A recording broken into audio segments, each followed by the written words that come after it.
sama-sama katakan Yesus kau sungguh baik.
pujian bagimu ya Tuhan.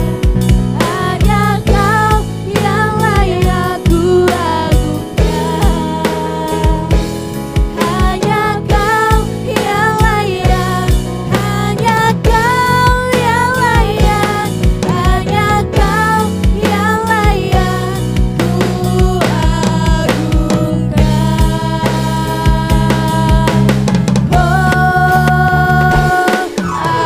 Amin. Kemuliaan buat Tuhan. Terima kasih Tuhan, terima kasih Yesus. Kami bersyukur Tuhan, sebab Engkau Allah yang luar biasa besar Tuhan buat kami. Engkau Allah yang layak untuk kami puji dan kami tinggikan Tuhan. Yang percaya katakan, amin. Haleluya.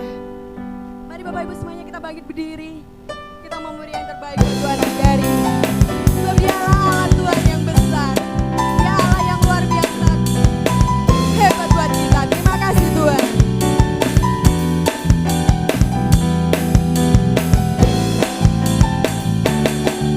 Besarlah Tuhan. Besarlah Tuhan dan layak dipuji.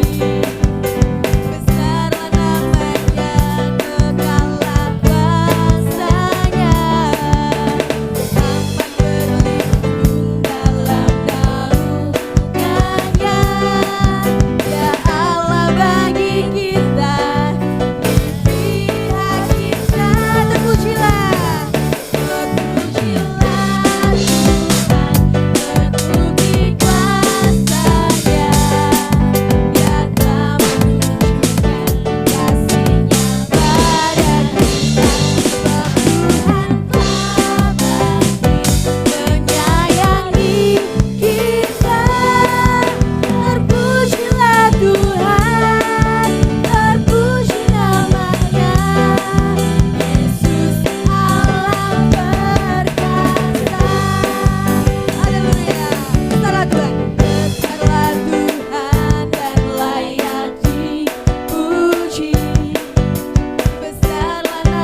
kasih-Nya dahsyat, menghancurkan musuh. Terima kasih Tuhan, Allah kita heran dan besar.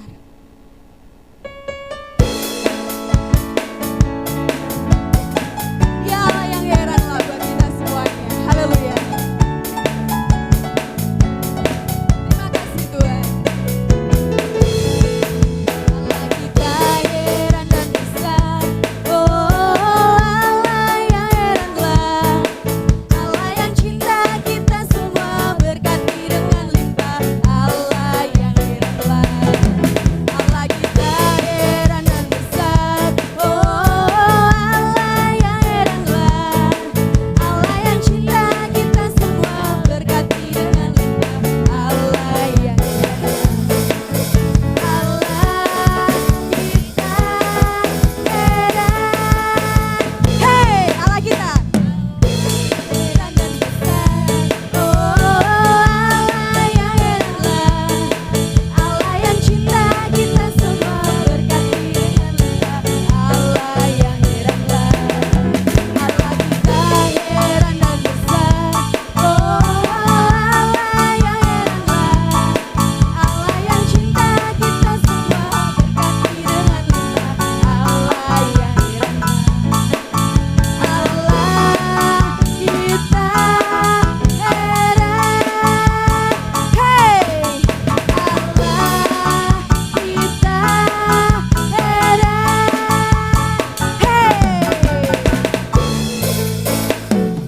Haleluya. Terima kasih Tuhan, kami bersyukur Tuhan buat kasih setiamu dalam kehidupan kami Tuhan. Terima kasih Yesus. Pagi hari ini Tuhan, kami siap Tuhan memberi yang terbaik buat kami Tuhan.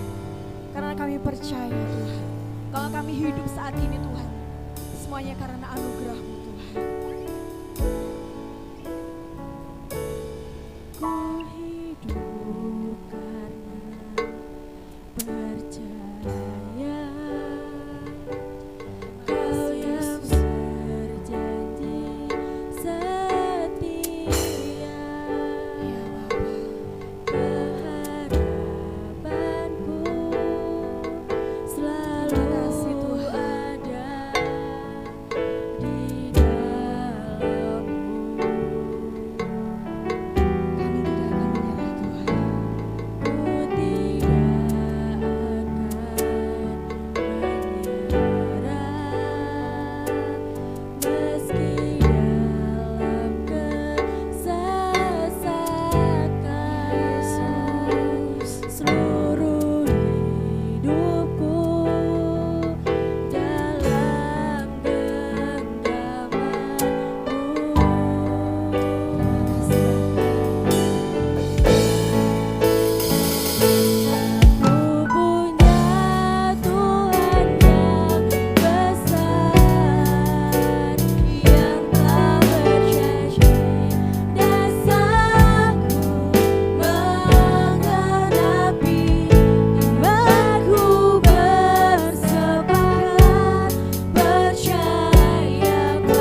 atas segala-galanya Tuhan.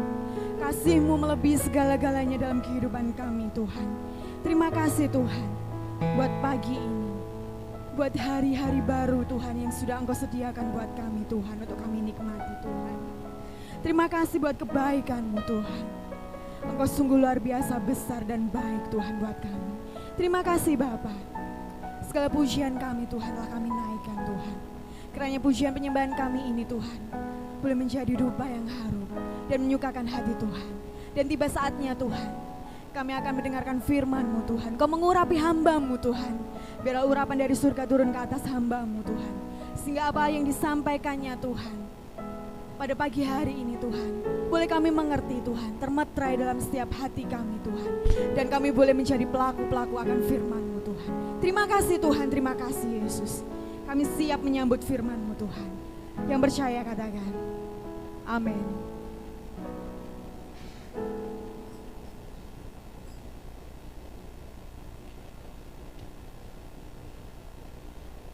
Shalom Bapak Ibu. Ya, hari ini luar biasa. Hari ini hari yang wow gitu Bapak Ibu ya. Kita bersyukur kita boleh ada di tempat ini dalam kondisi yang baik. Kita ada di tempat ini dalam kondisi yang sehat. Mari kita akan sama-sama belajar firman Tuhan, kebenaran firman Tuhan pagi hari ini Bapak Ibu. Ya, minta tolong sudah ditampilkan slide-nya. Bapak Ibu, pagi ini kita akan belajar dengan tema lakukan bagianmu dan Tuhan akan melakukan bagiannya. Apa Bapak Ibu? Lakukan bagianmu dan Tuhan akan melakukan bagiannya. Bapak Ibu, Tuhan kita itu Tuhan yang simple Bapak Ibu. Tuhan yang sederhana. Tuhan tidak pernah menyuruh kita itu melakukan untuk hal yang rumit, hal-hal yang di luar kemampuan kita. Tidak. Tuhan hanya mau kita itu melakukan hal-hal yang kita bisa. Yang ada pada kita, kita lakukan, selebihnya kita serahkan kepada Tuhan. Biarlah Dia yang beracara, Dia yang bertindak. Mari kita baca Bapak Ibu Lukas pasal 5 ayat 1 sampai yang ke 11. Lukas pasal 5 ayat 1 sampai yang ke 11. Judulnya penjala ikan menjadi penjala manusia. Mari kita baca bersama-sama Bapak Ibu pasal 5 ayat 1 sampai yang ke-11. Demikian firman Tuhan. Pada suatu kali Yesus berdiri di pantai danau Genesaret, sedang orang banyak mengurumuni Dia hendak mendengarkan firman Allah. Ia melihat dua perahu di tepi pantai. Nelayan-nelayannya telah turun dan sedang membasuh jalannya. Ia naik ke dalam salah satu perahu itu, yaitu perahu Simon, dan menyuruh dia supaya menolakkan perahunya sedikit jauh dari pantai. Lalu ia duduk dan mengajar orang banyak dari atas perahu. Setelah selesai berbicara, ia berkata kepada Simon, "Bertolaklah ke tempat yang dalam dan tebarkanlah jalanmu untuk menangkap ikan." Simon menjawab, "Guru, telah sepanjang malam kami bekerja keras dan kami tidak menangkap apa-apa. Tetapi karena Engkau menyuruhnya, aku akan menebarkan jala juga." Dan setelah mereka melakukannya, mereka menangkap sejumlah besar ikan sehingga jala mereka mulai koyak. Lalu mereka memberi isyarat kepada teman-temannya di perahu yang lain supaya mereka datang membantunya. Dan mereka itu datang, lalu mereka bersama-sama mengisi kedua perahu itu dengan ikan hingga hampir tenggelam. Ketika Simon Petrus melihat hal itu, ia pun tersungkur di depan Yesus dan berkata, "Tuhan, pergilah daripadaku karena aku ini seorang berdosa." Sebab ia dan semua orang yang bersama-sama dengan dia takjub oleh karena banyaknya ikan yang mereka tangkap. Demikian juga Yakobus dan Yohanes, anak-anak Zebedeus yang menjadi teman Simon. Kata Yesus kepada Simon, "Jangan takut, mulai dari sekarang engkau akan menjala manusia." Dan sesudah mereka menghela perahu-perahunya ke darat, mereka pun meninggalkan segala sesuatu lalu mengikut Yesus. Bapak Ibu, waktu itu TKP-nya ada di Danau Genesaret. Boleh dikembalikan ke slide-nya? Ya. Di ayat 1 dikatakan Bapak Ibu, pada suatu kali Yesus berdiri di pantai Danau Genesaret, sedang orang banyak mengurumuni dia hendak mendengarkan firman Tuhan. Ya. Pada suatu kali Yesus berdiri di pantai Danau Genesaret, sedang orang banyak mengerumuni dia hendak mendengarkan firman Allah. Orang banyak datang kepada Yesus hendak mendengarkan firman Allah. Sama seperti kita saat pagi hari ini. Kita datang pagi ini di gereja untuk mendengarkan firman Tuhan, mendengarkan firman Allah. Ada yang datang gereja saat pagi ini hanya untuk bermain? Saya yakin tidak ada. Kalau hanya untuk bermain, datang ke gereja hanya untuk main handphone, percuma Bapak Ibu. Yang kita keluarkan tenaga kita, pikiran kita datang dari rumah, usaha kita. Kalau datang ke gereja hanya untuk bermain dan hanya untuk main handphone, percuma Bapak Ibu. Kita datang pagi hari ini kita untuk mendengarkan firman Tuhan. Dan kenapa firman Tuhan itu penting buat kita? Yang pertama, firman Tuhan mampu mengubahkan hidup manusia. Firman Tuhan ini adalah Tuhan sendiri. Alkitab yang kita baca ini adalah perkataan Tuhan sendiri. Dia sanggup mengubahkan hidup kita. Dia sanggup memulihkan hidup kita. Dan yang kedua, kenapa kita harus mendengarkan firman Tuhan?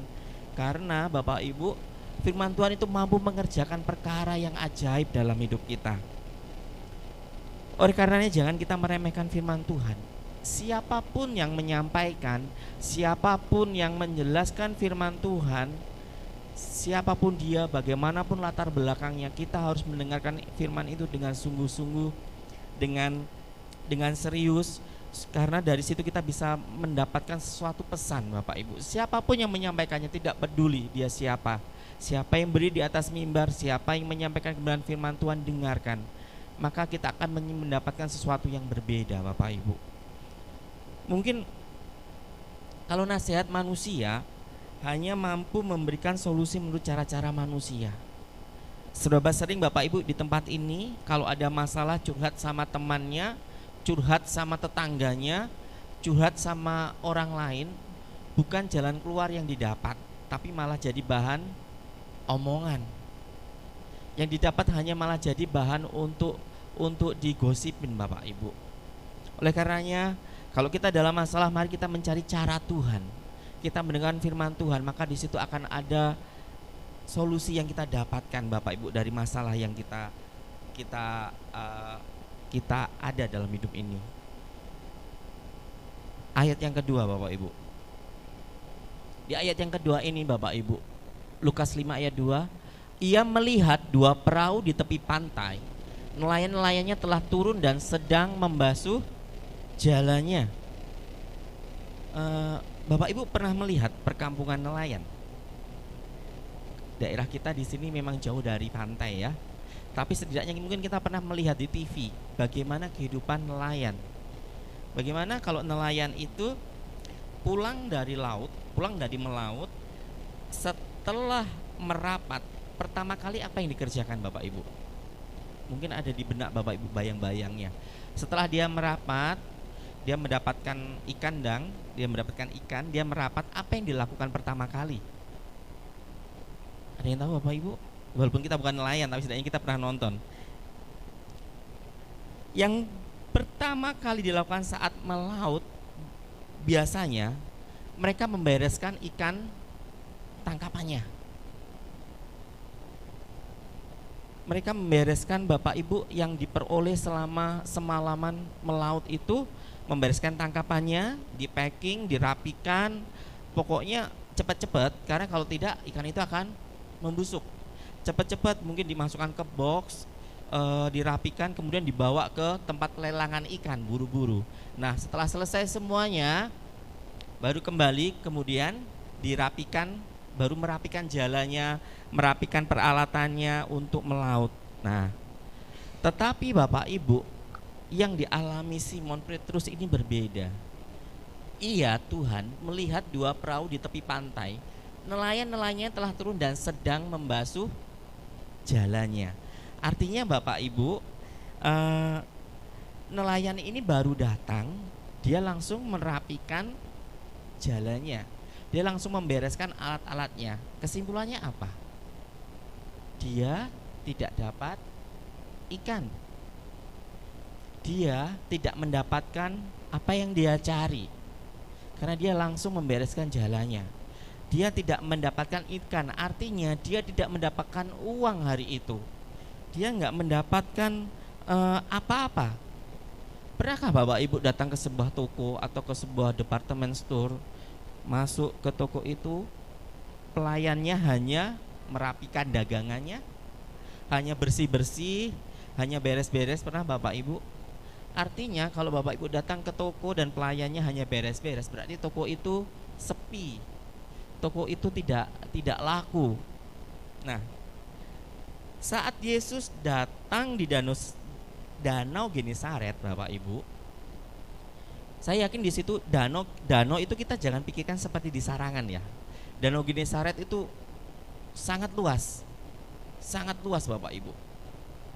Mirip-mirip laut ya, sangat luas sekali. Nah, Yesus ada di danau Genesaret. Di situ saya yakin kita bayangkan banyak nelayan, berarti kapal-kapalnya di situ juga banyak. Berjajar kapal-kapal nelayan. Nah, tapi di sini yang Tuhan Yesus lihat, ia melihat dua perahu di tepi pantai. Di antara sekian puluh mungkin, di antara sekian banyak, Yesus matanya tertuju kepada dua perahu. Nah, Tuhan melihat Bapak Ibu, Tuhan juga melihat, memperhatikan hidup kita, apalagi kita anaknya. Tuhan kita Tuhan yang melihat, tidak hanya melihat, dia juga peduli, dia juga tahu tentang keadaan kita bagaimana. Apapun yang Bapak Ibu alami saat ini, Tuhan tahu. Tuhan tahu melihat dua perahu ini, dia nggak dapat berkat, dia nggak dapat ikan, dia nggak dapat uang. Tuhan tahu. Dia melihat. Nah, sama seperti kita pagi hari ini, sama seperti kita saat ini Bapak Ibu, Tuhan melihat dan Tuhan tahu satu demi satu yang hadir di tempat ini. Tuhan memahami. Mungkin Bapak Ibu mengalami sesuatu yang menyesakkan, pergumulan Bapak Ibu sangat menyesakkan hidup. Tuhan tahu. Tuhan tahu apa yang dialami Mbak Hani, Tuhan tahu apa yang dialami Bang Herman. Tuhan tahu isi hati kita saat ini. Oleh karenanya Bapak Ibu, kita bersyukur kita punya Tuhan yang peduli dengan keadaan kita. Amin. Tuhan peduli dengan Bu Lasmi. Tuhan memperhatikan Bu Lasmi di usia yang sudah tidak muda. Tuhan memperhatikan.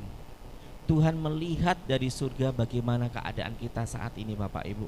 Tuhan tahu dan Tuhan peduli tentang hidup kita, bagaimanapun keadaan kita Bapak Ibu. Ayat berikutnya kita akan belajar Bapak Ibu. Ayat yang ketiga. Ia naik ke dalam salah satu perahu itu, yaitu perahu Simon, dan menyuruh dia supaya menolakkan perahunya sedikit jauh dari pantai. Lalu ia duduk dan mengajar orang banyak dari atas perahu. Di situ banyak orang dan Yesus mau mengajar.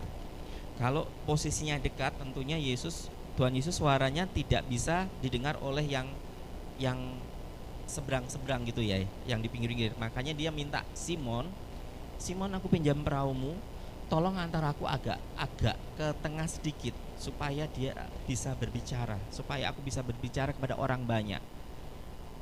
Simon mau nggak? Simon mau Bapak Ibu. Simon taat kepada Tuhan. Nah, di situ ada dua perahu, tetapi Yesus memilih naik ke perahunya Simon Bapak Ibu. Kalau Tuhan memilih Simon dan melakukan apa yang Tuhan mau, sesungguhnya itu kehormatan bagi Simon. Demikian juga kita Bapak Ibu.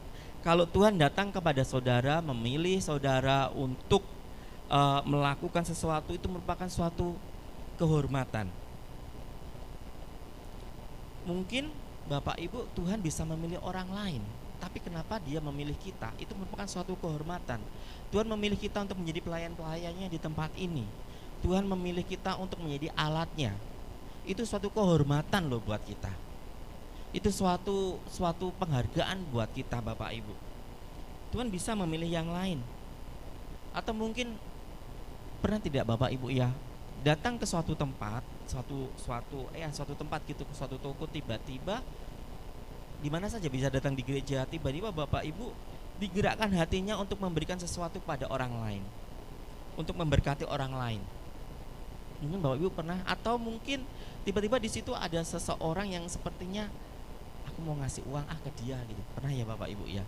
Itu artinya Roh Kudus berbicara kepada kita untuk memberkati orang lain. Saat seperti itu Bapak Ibu jangan tolak, beri apa yang Bapak Ibu bisa berikan kepada dia. Yakinlah Bapak Ibu, tidak hanya kehormatan buat kita, tetapi Tuhan sedang mempersiapkan berkat yang indah kalau kita mau melakukan hal itu. Kalau kita melayani Tuhan dengan baik, kita melayani Tuhan dengan sukacita, tidak dijadikan beban, Bapak Ibu, selain itu kehormatan buat kita, itu juga Tuhan sedang mempersiapkan berkat yang indah buat kita. Kita percuma kalau kita pelayanan tapi hati kita setengah-setengah. Kita melayani tapi tidak sungguh-sungguh. Itu percuma Bapak Ibu. Biarlah Roh Kudus itu berbicara kepada kita. Kalau Tuhan memilihmu untuk melakukan sesuatu, itu merupakan suatu kehormatan. Seperti Tuhan yang memilih perahunya Simon, itu suatu kehormatan buat Simon. Saat Tuhan memilih kita, mari kita kerjakan dengan baik.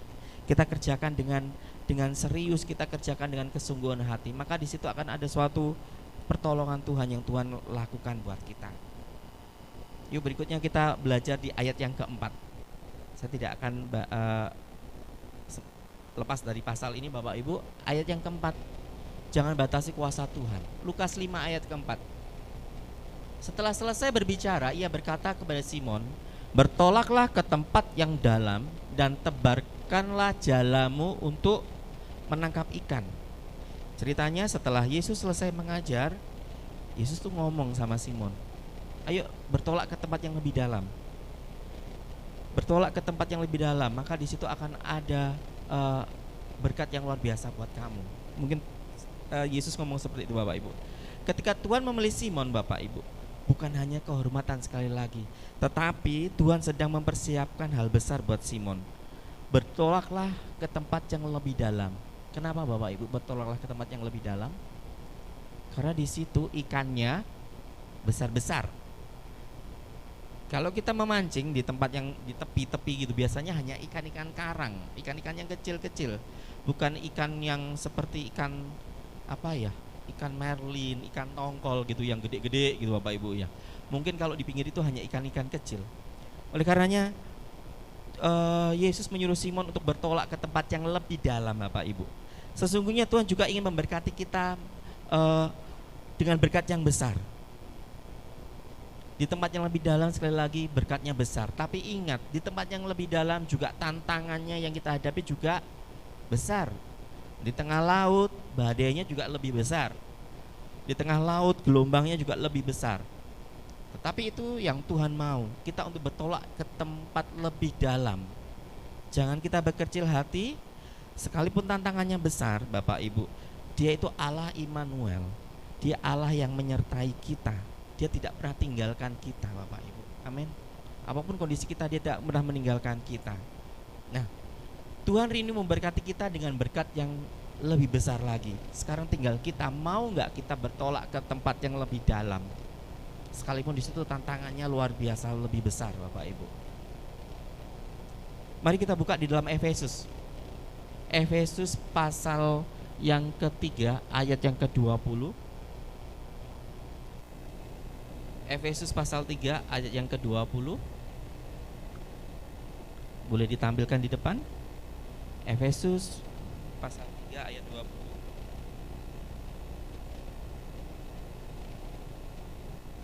Demikian firman Tuhan, saya bacakan buat Bapak Ibu. Bagi dialah yang dapat melakukan jauh lebih banyak daripada yang kita doakan atau pikirkan, seperti yang ternyata dari kuasa yang bekerja di dalam kita. Bagi dialah yang dapat melakukan jauh lebih banyak daripada yang dapat kita doakan. Boleh kembali ke slide-nya. Bagi dialah yang dapat melakukan lebih banyak Bapak Ibu yang dapat dari kita doakan. Bapak Ibu, Tuhan sanggup menolong, Tuhan sanggup memberkati kita lebih dari yang kita bayangkan. Kita jangan pernah membatasi kuasa Tuhan untuk bekerja. Tuhan sanggup lebih menolong lebih dari yang bisa kita bayangkan. Saat kita berdoa mungkin kita mintanya ini gitu. Tapi Tuhan tahu apa yang jauh lebih baik buat kita. Apa yang kita pikirkan, apa yang pernah kita lihat, apa yang timbul dari hati kita, Tuhan tuh bisa menyediakan semuanya itu Bapak Ibu. Saat ini kita menghadapi mungkin Bapak Ibu menghadapi keadaan ekonomi yang sulit. Jangan batasi kuasa Tuhan. Kita menghadapi ekonomi yang sulit tidak hanya secara kita individu Bapak Ibu. Saat ini secara global Bapak Ibu, secara dunia nih, ekonomi sedang tidak baik-baik saja. Beberapa negara bahkan sudah bangkrut Bapak Ibu. Seperti Zimbabwe. Kalau Bapak Ibu pernah lihat on the spot waktu itu, jadi uang itu dibawa di troli gitu ya, didorong Bapak Ibu. Seberapa M gitu loh, itu hanya bisa mendapatkan roti satu Bapak Ibu, karena inflasinya sangat tinggi.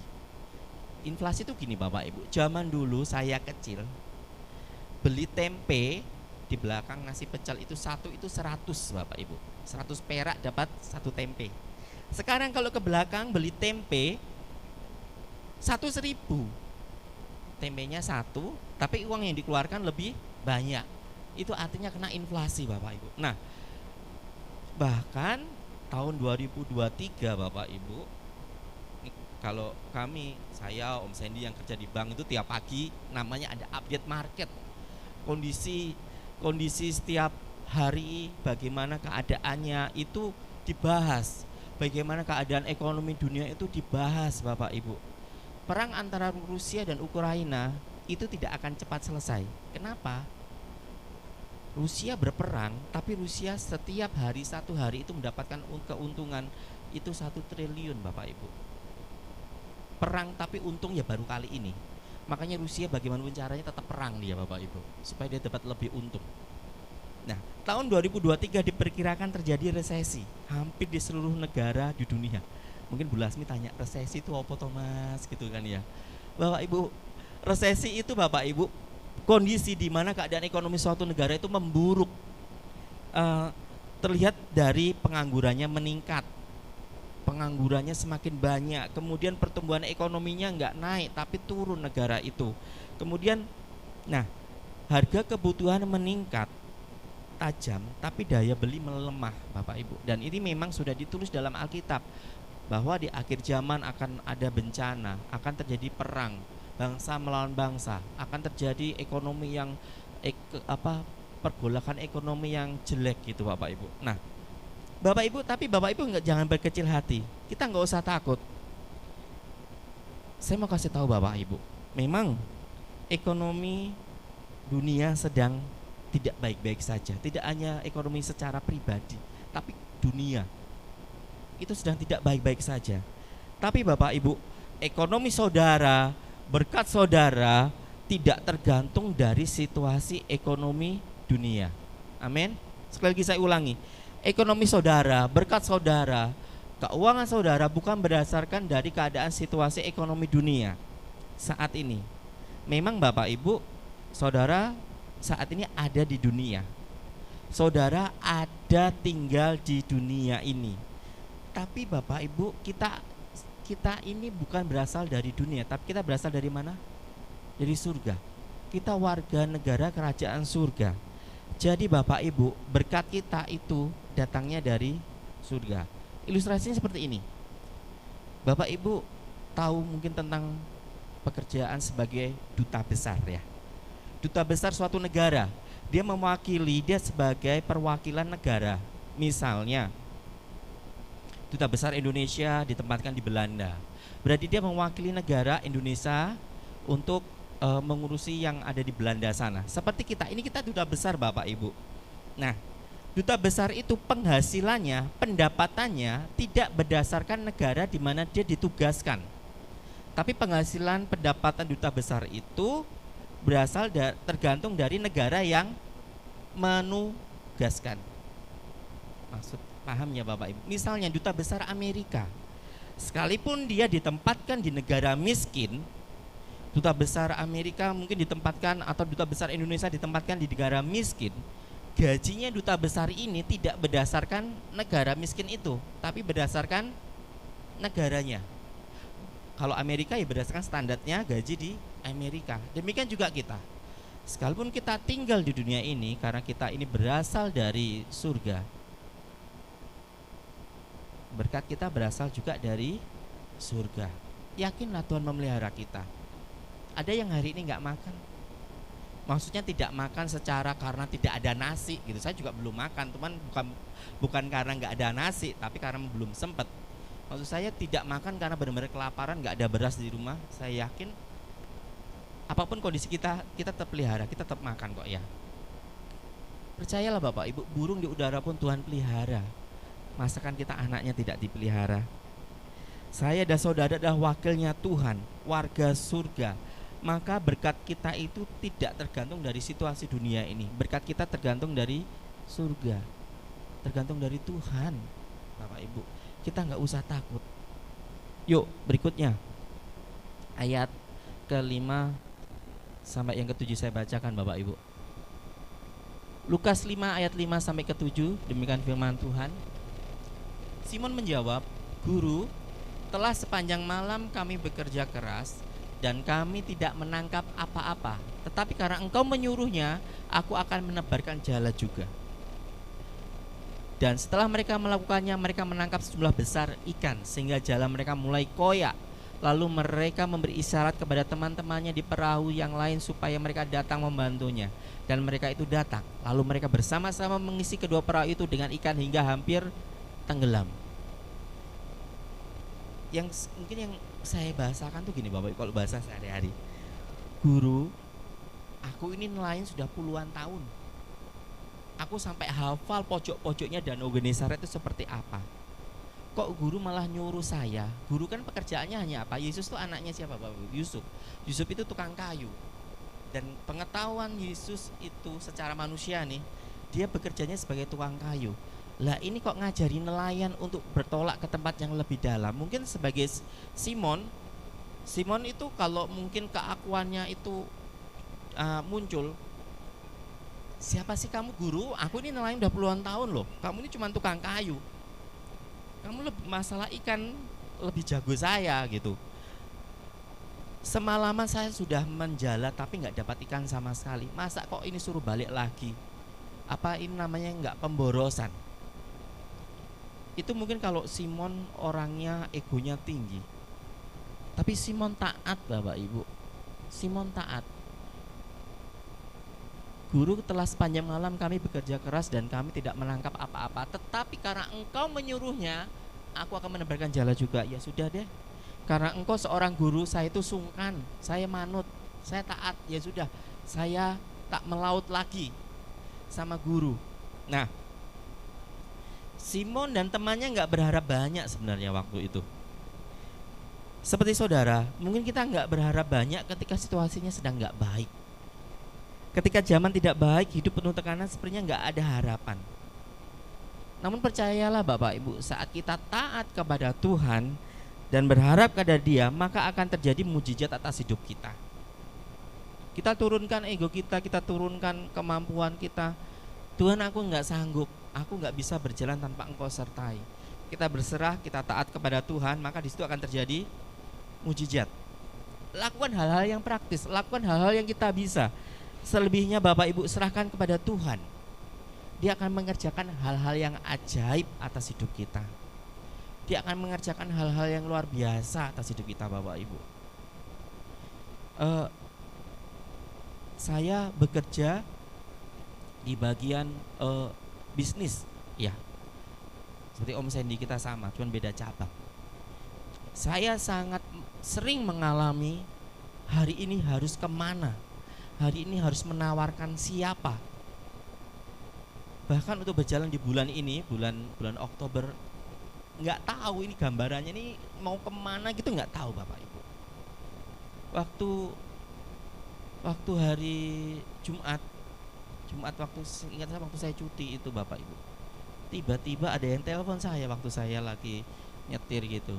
Saya bingung ini siapa. "Halo, ya udah, iya Bu," gitu saya panggilnya Bu. Singkat cerita, Dia bilang gini, saya ada dana di bank merah, maksudnya bank pemerintah, itu 4M. Programmu itu masih ada. 4M itu nolnya berapa ibu? 4, nolnya 9 gitu kan ya. Itu 4M. Saya bisa ngomong 4M, cuman saya juga nggak ngerti, nggak punya gitu ya. Melihat sering, cuman punya belum gitu. Sering saya melihat. Ya udah, saya ada dana sekian. Programmu itu masih ada nggak yang dapat cashback, dapat gini? Oh masih ada tante, masih ada. Oh ya sudah, saya nanti tak ngomong sama om ya. Nanti saya mau ikut itu, bla bla bla bla bla gitu ya. Saya datang ke sana, tapi om ini belum datang, masih ada di Malaysia, dia lagi check up. Orang kaya check upnya nggak ke rumah sakit Dokter Evra, nggak ke rumah sakit Madiun, tapi ke Malaysia bapak ibu. Oh ya sudah, tunggu ya nanti datang. Bahkan mungkin kalau cocok ya nggak danaku sebenarnya lebih dari itu, nanti kalau cocok ya bisa lebih dari itu. Nah seperti itu bapak ibu, kadang di saat kita bingung dan kita berserah kepada Tuhan, tiba-tiba berkat Tuhan itu datang. Yang penting kita taat bapak ibu, jangan tinggalkan jam-jam ibadah, taat kepada Tuhan. Apa yang kita bisa lakukan. Tuhan nggak menyuruh kok kita nggak bisa terbang, tapi Tuhan nyuruh kita terbang, enggak. Apa yang ada pada kita itu Tuhan yang Tuhan mau gitu bapak ibu. Lakukan hal-hal yang sederhana yang bisa, selebihnya serahkan kepada Tuhan. Dia akan mengerjakan hal yang ajaib. Yang bisa kita lakukan, selebihnya kerjakan sama Tuhan. Artinya mungkin yang bekerja, kita nggak hanya sekedar diem tok, berdoa pagi sampai sore, Tuhan minta mujizatmu, minta berkatmu, tapi nggak bekerja, cuman berdoa aja. Kira-kira ada mujizat nggak? Nggak ada. Karena ada bagian yang harus kita kerjakan, dan selebihnya biarkan Tuhan yang bekerja sendiri. Tuhan bisa mengirim siapa saja untuk menolong kita bapak ibu. Siapa saja Tuhan bisa tolong buat kita. Satu kesaksian lagi, ini juga pekerjaannya bapak ibu. Suatu ketika saya datang ke satu ibu, rencananya pembantunya mau dibukain rekening. Nih saya datang dengan semangat, datang, Bu, mau bukain rekening Mbak E ya Bu. Saya sangat akrab dengan ibu ini. Ya sudah, ngomong sendiri, mau nggak? Saya sekali ngomong, Mbak, sama ibu, Mbak E mau dibukain rekening. Kalau nggak mau pakai sendiri nanti dipakai sama ibu. Nggak mau mas, nggak usah mas. Intinya dia takut gitu buka rekening, mungkin ya karena belum pengalaman buka rekening malah jadi takut gitu kan. Padahal nilai saya itu tergantung dari satu ini pembukaan rekening ini. Kalau ini meleset, nilai saya meleset juga. Aduh, akhirnya saya duduk di sebelahnya nungguin ibu nih kerja tengah-tengah. Bu, Mbak E nggak mau. Oh ya sudah mas, lebih meneh gitu kan. Saya duduk diam, bingung saya. Balik kantor mepet dan harinya tinggal hari terakhir. Saya duduk diam gitu di sebelahnya. Dia tanya, Mas, kenapa kok bahasa Indonesianya tenger-tenger gitu ya? Kenapa kok kamu kok gitu? Saya bingung Bu. Siapa lagi yang mau saya bukain rekening, tinggal hari ini hari terakhir. Saya pasrah Bu gitu. Tiba-tiba dia langsung Mas, coba tawari Mbak Zainatul itu adiknya, adik ipar. Coba tawari mau nggak?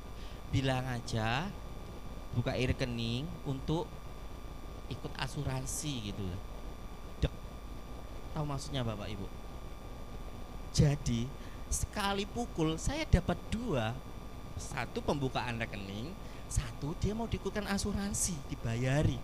Saya juga kena target asuransi Bapak Ibu. Wah, kadang Bapak Ibu, saat kita ada masalah, kita langsung stres Bapak Ibu, kita bingung, kita nggak bisa apa-apa, akhirnya pikiran kita bundel, nggak bisa melakukan apa-apa. Tetapi padahal Tuhan dari masalah itu Tuhan akan memberikan berkat yang lebih lagi apa yang daripada yang kita minta. Sering saya alami tadi, sebenarnya saya hanya butuh satu rekening Bapak Ibu, tetapi malah sama ibu ini dibuka, adiknya disuruh bukain rekening, juga suruh ikutkan asuransi. Padahal untuk menawarkan orang asuransi itu Bapak Ibu luar biasa susahnya. Tapi ini saya cukup dengan duduk, bingung, diam, malah dapat dua. Ini Bapak Ibu mungkin halnya beda-beda ya, bidangnya beda-beda. Semuanya kita yakin kalau kita pasrah sama Tuhan, Tuhan pasti akan bukakan jalan buat kita. Tuhan pasti membukakan pertolongan buat kita. Yuk ayat berikutnya Bapak Ibu. Berkat membuat kita bertobat. Yuk kita belajar Lukas pasal 5 ayat 8. Ketika Simon Petrus melihat hal itu, ia pun tersungkur di depan Yesus dan berkata, Tuhan, pergilah daripadaku karena aku ini seorang berdosa. Bapak Ibu, di sini katakan ketika Simon Petrus melihat hal itu, ia pun tersungkur di depan Yesus dan berkata, Tuhan, pergilah daripadaku. Sebelumnya Simon tadi memanggil Yesus apa? Guru. Lah ini kok tiba-tiba dia memanggilnya Tuhan. Artinya Bapak Ibu, di situ terjadi pertobatan. Awalnya Simon menyebut Yesus itu guru. Namun setelah dia menerima berkat besar, dia bertobat, bersungkur berkata, memanggilnya jadi Tuhan. Nah, sekali lagi Bapak Ibu, bertobat yang sekali lagi berkat yang Petrus terima membuat dia itu bertobat Bapak Ibu. Mari Bapak Ibu saat ini, saat kita diberkati Tuhan, jangan malah membuat kita menjauh daripada Tuhan. Tuhan, berkati usahaku, berkati tokoku rame. Tuhan dengar, oke, aku berkati kamu toko rame. Setiap hari tokonya rame, termasuk hari Minggu, termasuk hari jam-jam ibadah, tokonya rame. Akhirnya membuat jam ibadah malah gak ke gereja. Karena pekerjaan, janji sama customer, janji sama nasabah, atau janji sama siapapun, padahal itu jamnya ibadah. Malah ibadah ditinggalkan untuk mengejar target, untuk mengejar pekerjaan. Ibadah ditinggalkan karena eman-eman tutup toko, karena pembelinya ramai. Bapak Ibu, yang betul berkat itu malah membuat kita semakin dekat kepada Tuhan. Yang betul berkat itu malah membuat seperti Simon Petrus ini bertobat. Jangan jadikan berkatmu itu malah berhala, Bapak Ibu. Jangan menjadikan berkatmu itu sebagai penghalang kamu dekat dengan Tuhan. Jadikan berkatmu itu sebagai pemicu kita lebih setia kepada Tuhan. Berkat itu bisa uang. Berkat itu apalagi Bapak Ibu ya, toko rame, mungkin gaji naik, dikaruniai anak, itu juga berkat. Saya 10 tahun menunggu Samuel, akhirnya setelah 10 tahun lahirlah Samuel. Tetapi jangan sampai anakmu itu malah membuat kamu malas ke gereja, tidak mau pelayanan dengan alasan anak, atau tidak pelayanan mungkin karena bingung nanti bagaimana gitu Bapak Ibu. Justru berkat apapun yang kita terima, semakin kita membuat dekat dengan Tuhan, semakin kita lebih lagi. Mungkin pelayanannya awalnya singer, karena dikaruniai berkat Tuhan malah semakin semangat jadi WL gitu kan ya. Mungkin pelayanannya WL, diberkati Tuhan karena saking semangatnya akhirnya dia mau melayani bersih-bersih gereja. Bersih-bersih gereja itu pelayanan juga loh. Pelayanan gak hanya berdiri di sini Bapak Ibu. Jadi sekali lagi Bapak Ibu, jadikan berkat itu sebagai buah pertobatanmu. Jangan jadikan berkat itu malah membuat kita menjauh dari Tuhan. Mulai sekarang berani gak ninggalin janjianmu, ninggalin usahamu, ninggalin apa ya lagi ya, COD-anmu mungkin ya, mungkin demi ke gereja. Nanti aja dulu, jam 8 aku gak bisa diganggu gugat, aku mau ke gereja ya. Kalau kamu mau beli, mungkin Bang Herman ya, kamu beli motor sama aku, tunggu aku ya, tunggu aku. Tapi kalau kamu gak mau beli motor ke aku, ya sudah beli yang lain, gitu dong. Hebat, jual mahal kita demi Tuhan, buat Tuhan. Gak apa-apa kita kehilangan satu, tapi di luar yang kita bayangkan ternyata Tuhan menyediakan yang lebih Bapak Ibu. Saya ngalami, saya sering Bapak Ibu, saya mengalami banyak seperti itu Bapak Ibu. Yuk ayat berikutnya. Yuk. Kehadiran Yesus itu menjadi pembeda ya. Ayat 9. Sebab ia dan semua orang yang bersama-sama dengan dia takjub oleh karena banyaknya ikan yang mereka tangkap. Hadirnya Yesus itu sanggup mengubahkan keadaan. Bapak Ibu, kehadiran Yesus itu menjadi pembeda. Di perahu yang sama, di danau yang sama, nelayan yang sama, tapi tanpa adanya Tuhan Yesus, hasilnya nggak ada apa-apa, nggak dapat apa-apa, walaupun semalaman. Artinya nelayan itu pergi dari sore sampai subuh, nggak dapat apa-apa. Karena apa? Karena Yesus nggak ada. Tetapi ketika Yesus ada di perahu yang sama, di danau yang sama, di nelayan yang sama pula, hasilnya berbeda.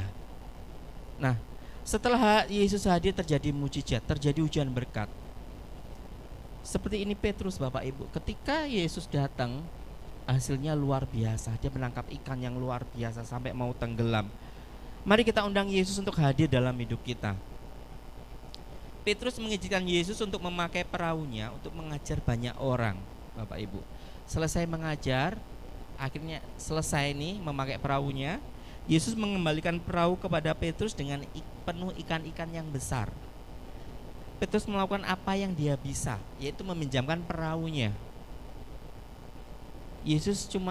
Simon Petrus cuman meminjamkan perahunya, karena yang dia bisa lakukan cuman itu, meminjamkan perahunya kepada Yesus. Makanya Bapak Ibu, apapun yang saudara berikan untuk Tuhan saat ini, mungkin uangmu, mungkin uangku belum bisa, mungkin pekerjaanmu, waktumu, atau mungkin talentamu, pelayananmu diberikan Tuhan untuk Tuhan, sekalipun sedikit, kalau engkau memberikannya Tuhan dengan segenap hati, maka Tuhan akan mengembalikannya berlipat kali ganda. Artinya, tapi Bapak Ibu, artinya Bapak Ibu pelayanan di sini bukan untuk minta diberkati, enggak. Bapak Ibu pelayanan karena mengasihi Tuhan, otomatis berkat itu akan mengikuti Bapak Ibu. Amin. Tapi berbeda kalau pelayananmu di tempat ini hanya untuk ya yang penting pelayanan lah, nggak enak karena sudah disuruh sama Pak Gem untuk pelayanan, masa aku nggak pelayanan, sungkan ah. Akhirnya pelayanannya cuma asal-asalan, waktunya latihan nggak latihan, waktunya doa nggak doa. Mohon maaf, maksudnya karena sengaja loh, bukan karena ada kepentingan gitu ya, kecuali konfirmasi. Maaf nggak datang latihan karena ada sesuatu, itu nggak apa-apa Bapak Ibu, tapi konfirmasi. Tapi maksud saya, mari layani dengan sepenuh hati Bapak Ibu. Apa yang kau kerjakan akan kembali kepadamu. Masih ingat ada 60 kali, ada 20 kali, ada 10 kali perumpamaan tentang seorang penabur. Kalau engkau hanya memberikannya setengah-setengah, ya sudah setengah-setengah. Bapak Ibu, semuanya kembali ke kita, itu tergantung apa yang kita tabur Bapak Ibu. Mari kita layani Tuhan dengan sungguh-sungguh. Ya, kisahnya Musa, masih ingat ini kisahnya Bapak Ibu? Ilustrasinya Musa, dia membelah lautan. Musa waktu itu disuruh Tuhan untuk ke Mesir. Waktu itu kan karena Musa ketahuan membunuh, Musa kabur nih, kembali ke asalnya. Tapi sama Tuhan suruh kembali lagi ke Mesir, menyuruh Musa untuk membebaskan umatnya yang ada di Mesir. Musa mau nggak Bapak Ibu? Awalnya enggak. Musa menolak. Tuhan, aku tuh nggak bisa ngomong loh, ngomongku aja nggak lancar, lidahku nggak fasih. Tuhan, nanti gimana kalau bangsaku itu malah nggak mau menerima aku? Tuhan, bagaimana gini, bagaimana itu? Awalnya Tuhan tuh menolak Bapak Ibu. Ya kayak misalnya Bapak Ibu, Mbak, WL ya, mau Mas, aku belum bisa Mas, suaraku fales loh Mas, suaraku pelan loh Mas, kayak gitu. Singer ya, nggak mau, suaraku fales gitu. Bagaimana menyanyi, ketawa aja fales gitu kan ya.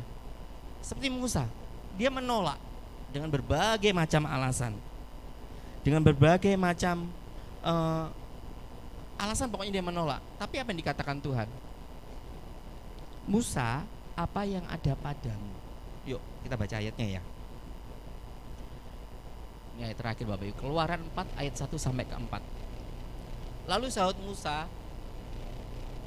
bagaimana jika mereka tidak percaya kepadaku dan tidak mendengarkan perkataanku, melainkan berkata, Tuhan tidak menampakkan diri kepadamu.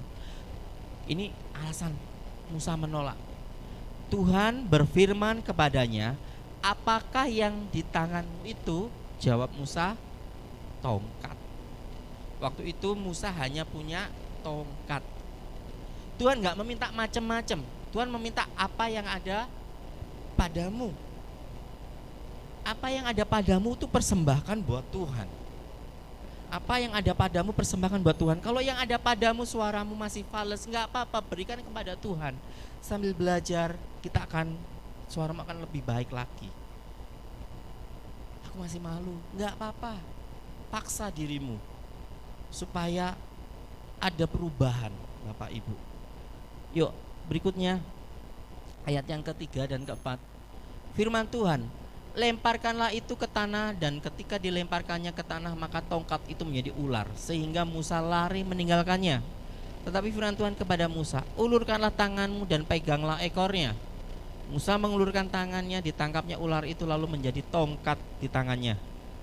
Bapak Ibu, di ayat 2 tadi Tuhan berkata apa yang ada padamu.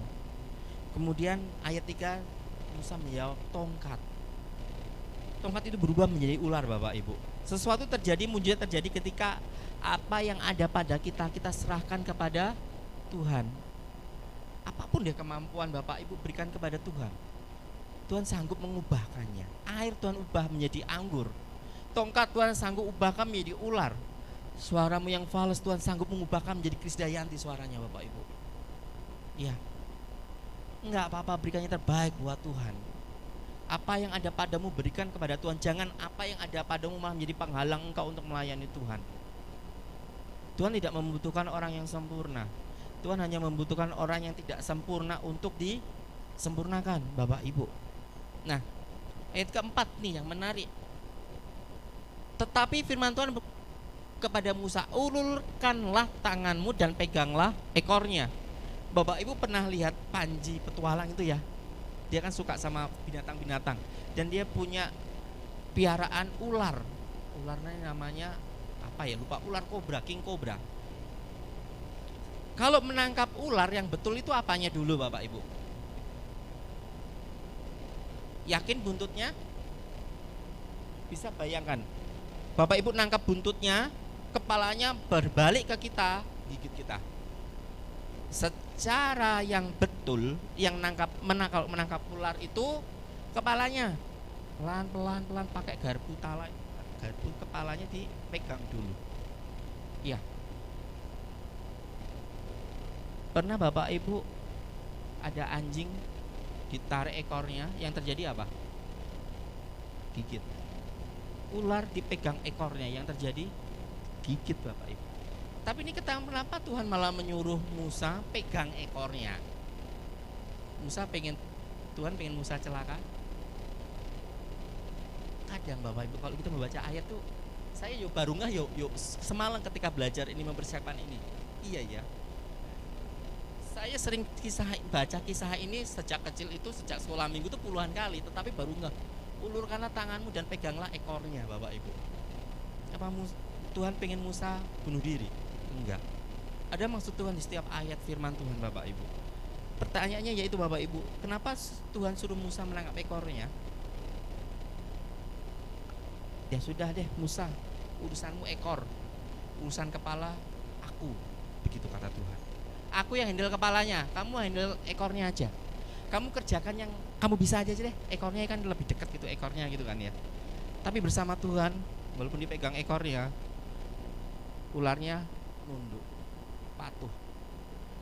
Ketika kita memberikan Bapak Ibu hidup kita, waktu kita, bisnis kita, uang kita untuk Tuhan, maka Dia yang akan memimpin hidup kita. Kepala ular itu berbicara tentang memimpin, tentang hal di depan. Biarlah Bapak Ibu, kepala ular ini biar urusannya Tuhan, yang kita urusi ekornya.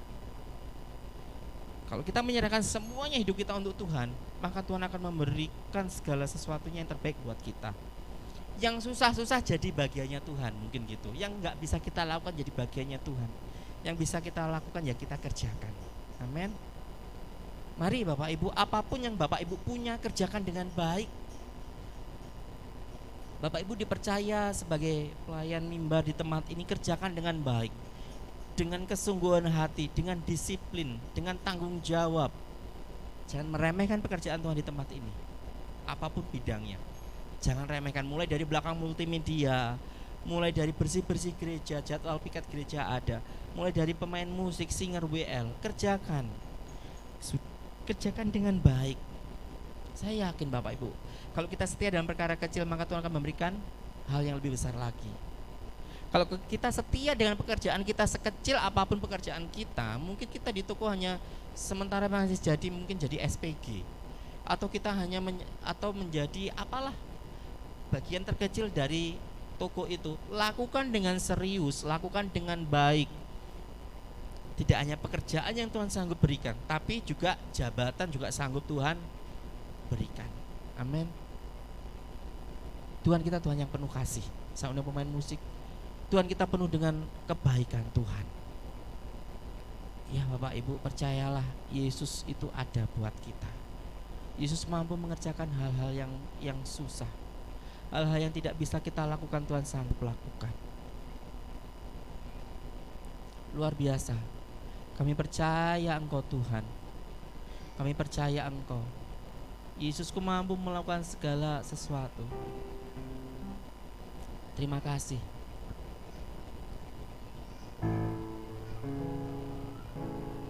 Haleluya, terima kasih Tuhan. Terima kasih Tuhan.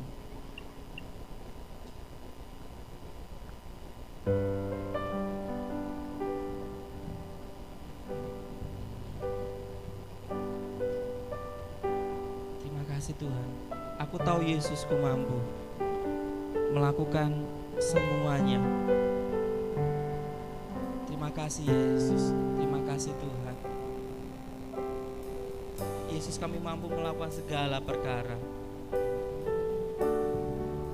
Terima kasih. Aku tahu Yesusku mampu, amin, menyelesaikan setiap masalahku. Amin. Tiada sedikit pun aku ragu,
Tuhan, kami kenal siapa Tuhan kami. Kami tahu siapa Tuhan kami. Dan kami tahu Yesusku mampu menyelesaikan setiap masalah kami. Tuhan sanggup menyembuhkan sakit kami. Tuhan sanggup mengangkat segala sakit kami. Tuhan sanggup mengangkat masalah kami. Dan Tuhan sanggup memberikan kekuatan buat kami untuk menghadapi masalah itu. Tuhan, kami percaya Engkau tidak pernah tinggalkan kami. Dalam keadaan terpuruk pun Tuhan, kami tidak akan jatuh sampai tergeletak. Sebab tangan Tuhan menopang hidup kami. Karena kami tahu bahwa segala perkara dapat kami tanggung di dalam-Mu yang memberikan kekuatan kepada kami. Dan kami tahu bahwa Allah turut bekerja dalam segala hal untuk mendatangkan kebaikan atas kami. Kalau toh saat ini kami mengalami hal yang tidak baik, kami percaya di balik itu semua Tuhan menyediakan yang baik buat kami. Tuhan menyediakan berkat yang indah buat kami Bapa. Berikan kami kekuatan, berikan kami kesabaran, berikan kami kemampuan untuk menjalani hari-hari kami Tuhan. Terima kasih Tuhan, terima kasih. Kami menyerahkan rumah tangga kami, menyerahkan keluarga, menyerahkan orang tua, menyerahkan adik kakak kami, semua saudara kami ke dalam tangan Tuhan. Kami percaya Yesus mampu menyelesaikan apa yang tidak mampu kami selesaikan. Tuhan sanggup, Tuhan hebat, Tuhan kami tidak akan ragu lagi kepadamu Bapa. Terima kasih. Biarlah firman yang disampaikan pagi hari ini itu menjadi rema. Ada hal yang dapat kami tangkap dari firman-Mu pagi hari ini Tuhan.